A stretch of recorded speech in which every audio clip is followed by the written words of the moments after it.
قرآن مجید کا سورہ نمبر 111 سورہ لہب۔ سورہ لہب کے متعلق چند مختصر نکات تلاوت و ترجمے کے ساتھ۔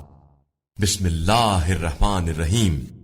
سورہ لہب موجودہ ترتیب کے لحاظ سے قرآن مجید کا سورہ نمبر 111 اور ترتیب نزول کے اعتبار سے سورہ نمبر 6 ہے۔ یہ سورہ مکہ مکرمہ میں نازل ہوا۔ اس سورے کا نام اس کی پہلی آیت کی مناسبت سے لہب رکھا گیا۔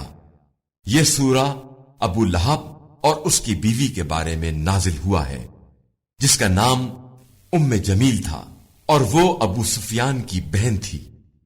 ابو لہب دشمنی رسول خدا صلی اللہ علیہ وآلہ وسلم میں پیش پیش رہتا تھا، اور جب رسول خدا صلی اللہ علیہ وآلہ وسلم دعوت اسلام دیتے تھے تو یہ لوگوں کو آپ صلی اللہ علیہ وآلہ وسلم کی بات سننے سے روکتا تھا۔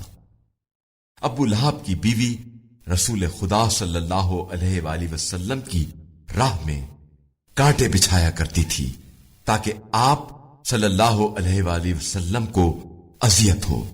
اس سورے میں ابو لہب اور اس کی بیوی کی سزا کا ذکر ہے، اور یہ سورہ بہترین دلیل ہے کہ انسان کی قدر و قیمت رشتوں سے نہیں بلکہ عمل سے ہے، کیونکہ ابو لہب رشتے میں رسول خدا صلی اللہ علیہ وآلہ وسلم کا چچا تھا۔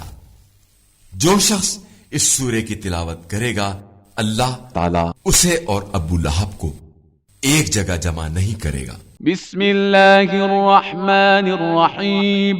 شروع نام سے اللہ کے جو بڑا مہربان نہایت رحم کرنے والا ہے۔ تبت یدا ابی لہب وتب۔ ابو لہب کے ہاتھ ٹوٹ جائیں اور وہ ہلاک ہو جائے۔ ما اغنى عنہ مالہ وما کسب۔ نہ اس کا مال ہی اس کے کام آیا اور نہ اس کا کمایا ہوا سامان ہی۔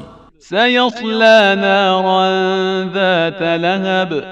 وہ عنقریب بھڑکتی ہوئی آگ میں داخل ہوگا۔ وامرأته حمالة الحطب۔ اور اس کی بیوی جو لکڑی ڈھونے والی ہے، فی جیدها حبل من مسد۔ اس کی گردن میں بٹی ہوئی رسی بندھی ہوئی ہے۔